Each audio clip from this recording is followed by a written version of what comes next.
আসসালামু আলাইকুম রহমতুল্লাহি ওয়া বারাকাতুহু। কেমন আছেন সবাই? শবে মেরাজের সম্পর্কে আমরা অনেকেই জানি। শবে মেরাজের রাতটা এমন একটি রাত যেটা ইসলামের ইতিহাসে অনেক ঐতিহ্যপূর্ণ, অনেক গুরুত্বপূর্ণ ঘটনা ঘটেছে এই রাতে।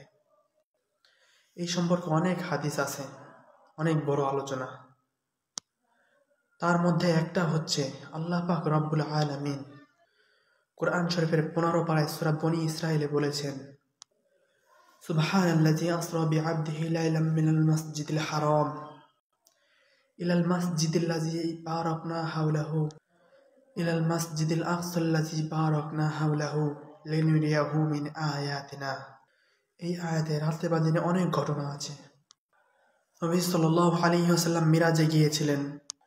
এই রাতে বা দিনে নামাজ পড়া বা রোজা রাখা, এই মেরাজকে কেন্দ্র করে, এই মেরাজের রাতকে উপলক্ষ করে নামাজ পড়া বা রোজা রাখা সম্পূর্ণ বেদাত। রাসূলুল্লাহ সাল্লাল্লাহু আলাইহি ওয়াসাল্লাম মিরাজে গিয়েছিলেন, এই কথা একদম সত্য। মুসলিম শরীফের 300 নম্বর হাদিস, বুখারী শরীফের 349 নম্বর হাদিস, অনেক বড় হাদিস, অনেক আলোচনা আছে। আমি কিছু কথা বলবো। রাসূলুল্লাহ সাল্লাল্লাহু আলাইহি ওয়াসাল্লাম বাইতুল মুকাদ্দাস থেকে মক্কা পর্যন্ত গিয়েছেন। সেখান থেকে সিদরাতুল মুনতাহা উঁচু আকাশে গমন করা হয়। সেখানে গিয়ে আকাশের দরজাগুলো খুলে দেওয়া হয়। রাসূলুল্লাহ সাল্লাল্লাহু আলাইহি ওয়াসাল্লাম সপ্তম আকাশ অতিক্রম করে আল্লাহর সাথে কথোপকথন করেন। আল্লাহ রাসূলুল্লাহ সাল্লাল্লাহু আলাইহি ওয়াসাল্লাম এবং তার উম্মতের জন্য 5 ওয়াক্ত নামাজ ফরজ করেন।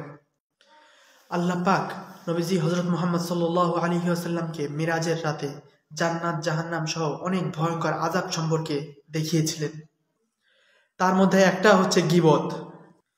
এরপর জিবরাইল আলাইহিস সালাম দেখাচ্ছিলেন কিছু লোক তাদের হাতের নখ, পিতলের নখ, লোহার নখ দ্বারা তাদের মুখ পুক খুবরিয়ে খুবরিয়ে উপড়ায় ফেলাচ্ছিলেন। নবী সাল্লাল্লাহু আলাইহি ওয়াসাল্লাম জিজ্ঞেস করলেন, এরা কারা, কি করেছিল এরা? জিবরাইল আমিন বললেন, এরা গীবত করত, মানুষের কথা মানুষকে লাগাতো, অন্যের সমালোচনা করত, একজন লোক আরেকজন লোকের দোষ খুঁজে বেড়াতো। কিছু লোক চার দোকানে বসে আছে, একজন আরেকজনের নামে মিথ্যা পরনিন্দা ছড়াতো। মহিলা একজন আরেকজনের সাথে ঝগড়া বাঁধাতো, বিভিন্ন ধরনের অন্যায় কাজ করত।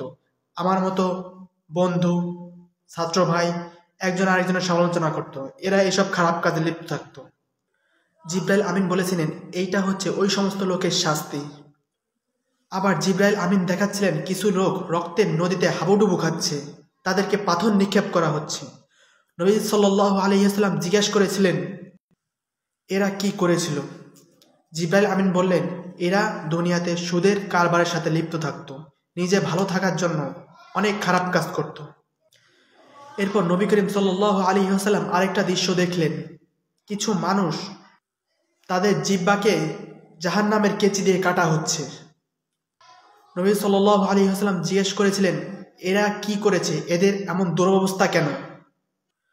তারপর জিবরাইল আমিন বললেন, এরা এমন হতভাগা যারা দুনিয়াতে মানুষকে নসিহত করত, ভালো ভালো কথা বলতো, কিন্তু নিজে আমল করতো না, তাদের এমন শাস্তি হচ্ছে।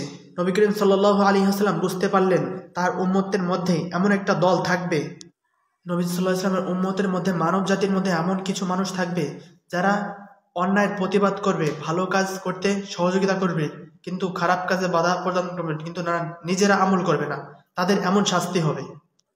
আল্লাহ পাক রব্বুল আলামিন আমাদেরকে এই ভয়ঙ্কর শাস্তি থেকে বাঁচার মতো নেক আমল আর 5 ওয়াক্ত নামাজ, যেটা আল্লাহর পক্ষ থেকে শ্রেষ্ঠ ইবাদত, যে 5 ওয়াক্ত নামাজ পড়লে 50 ওয়াক্ত নামাজের সওয়াব দেওয়া হবে, আমলগুলো ঠিক মতো নবী সাল্লাল্লাহু আলাইহি ওয়াসাল্লাম সুন্নত তরিকা অনুযায়ী ঠিক মতো আমাকে সহ সবাইকে 5 ওয়াক্ত নামাজ সহ সব আমল ঠিক মতো করার তৌফিক দান করুন। ওয়া মা তাওফিক ইল্লা বিল্লাহ। আসসালামু আলাইকুম ওয়া রাহমাতুল্লাহ।